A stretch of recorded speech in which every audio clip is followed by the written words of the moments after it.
These are real. This isn't make-believe. Let me now turn to our program for the future. While you were sleeping, everyone in the city was installed code. It was a brilliant idea by Dr. Cocteau that an organically bioengineered microchip be sewn into the skin.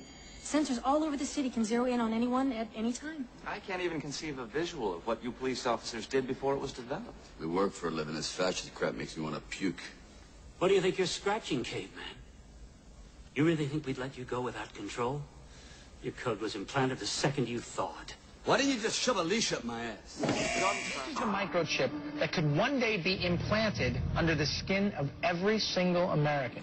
Big news last Friday after RFID Limited proudly announced an employment agreement with retired Lieutenant 9/11 hero John Kiernan from the New York Fire Department. Mr. Kiernan will be the spokesperson and chief marketing consultant for RFID Limited's Survival Tag product.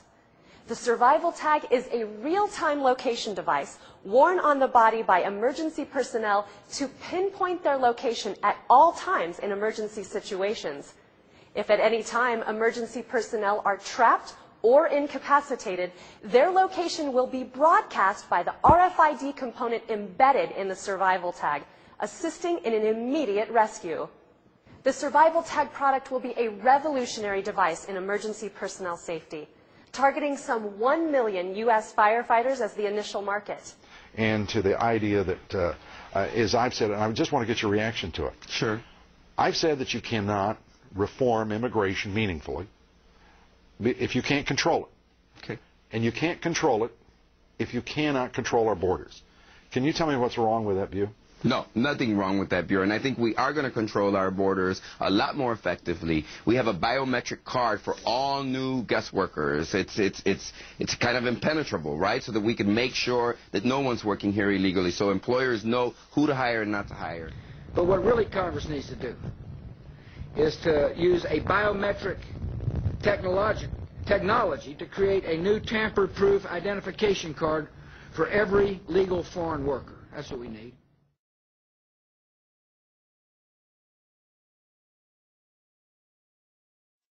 In the new legislation, the national ID card is in it. It takes 3 or 4 pages to describe, and it will be connected with our driver's licenses. The states will be instructed on exactly what they have to do. Social security numbers will be used. Some type of a physical proof, such as fingerprints or retinal prints, have to be on it. RFID is a technology that uses tiny computer chips the size of a grain of sand or even smaller, hooked up to miniature antennas to transmit information about items at a distance. Back in 1999, Procter & Gamble, Gillette, and MIT got together to find a way to commercialize this technology and make it small enough, make it efficient enough, and make it low cost enough to, essentially, their dream is to put one of these tiny computer chips on every physical item manufactured on planet Earth.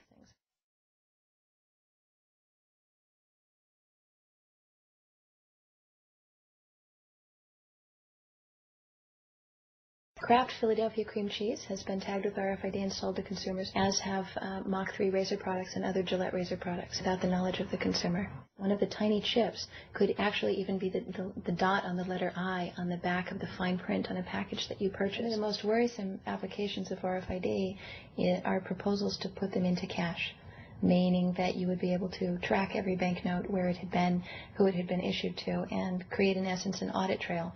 That would essentially take away the anonymity of cash that we now enjoy today. The ATM machine itself, as the money came through the roller device, would be reading each number, and they would know who you are because, of course, you identify yourself at the bank before you take money out. And down the road, when you go to pay at a major retailer, it would also be possible for them, as they're putting the money into the cash drawer, to simply feed it through a little reader device. It would go in, it would tag that number and transfer possession from Aaron Russo, say, to Walmart. Once everything you do is tied down to a single number and there is no longer the ability to pay with cash, then all it takes to render you a non-citizen is to simply turn that chip off. You will no longer be able to really participate in any function in society, including buy food.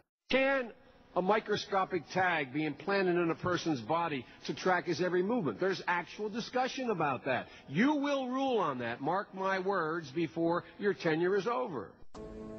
You see, we have become a society of peace, loving, and understanding, and we are, quite frankly, not equipped to deal with the situation. There have been no deaths of unnatural causes in San Angeles in the last 16 years. The Santa Barbara, Los Angeles, San Diego Metroplex were merged in 2011. You are in the center of what used to be Los Angeles. That's great. Yo, give me a Marlboro. Yes, of course, right away. What's a Marlboro? Just a cigarette, any cigarettes. Smoking is not good for you, and has been deemed that anything not good for you is bad, hence illegal. Alcohol, caffeine, contact sports, meat. Are you shitting me? John Spartan, you are fined 1 credit for a violation of the verbal morality statute. What the hell is that? John Spartan, you are fined 1 credit. Bad language, chocolate, gasoline, uneducational toys, and anything spicy. Abortion is also illegal, but then again, so is pregnancy if you don't have a license. Caveman. It is time to wake up, America. These ID cards are not about defeating terrorism, but they are all about controlling the American people. We have a Florida family who are really pioneers in a brave new world. They have volunteered to be the first ever to have microchip identification devices implanted into their body. After 9/11, I was really concerned with the security of my family. We have before us the opportunity to forge for ourselves and for future generations a new world order, a world where the rule of law, not the law of the jungle, governs the conduct of nations. When we are successful, and we will be, we have a real chance at this new world order, an order in which a credible United Nations can use its peacekeeping role to fulfill the promise and vision of the UN's founders. The fall of the Berlin Wall brought new hope, but that very closeness has given rise to new dangers. Dangers that cannot be contained within the borders of a country or by the distance of an ocean.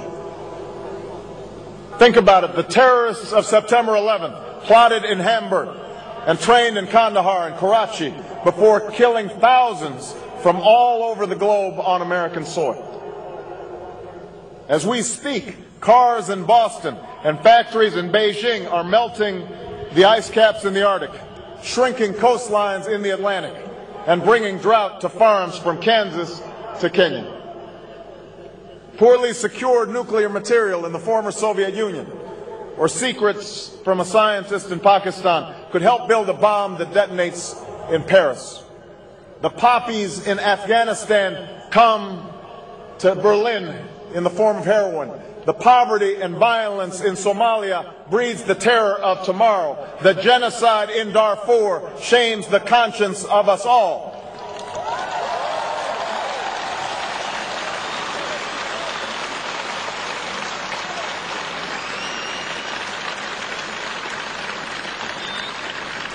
In this new world, such dangerous currents have swept along faster than our efforts to contain them.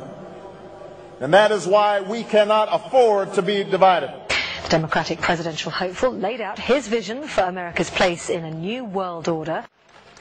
That is why the greatest danger of all is to allow new walls to divide us from one another.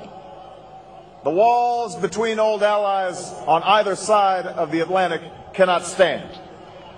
The walls between the countries with the most and those with the least cannot stand.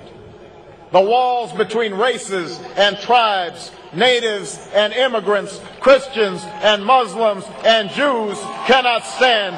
These now are the walls we must tear down. Make sure that we can actually win the peace. And I think that the other thing we've got to recognize is that the threats that we've got now from Al-Qaeda and other terrorist networks, the way we're going to win over the long term is not just militarily. We've got to win over hearts and minds. And what that means is we've got to invest in countries that have no educational infrastructure, have no means for young people to get ahead. We've got to give them a stake in creating the kind of world order that I think all of us would like to see.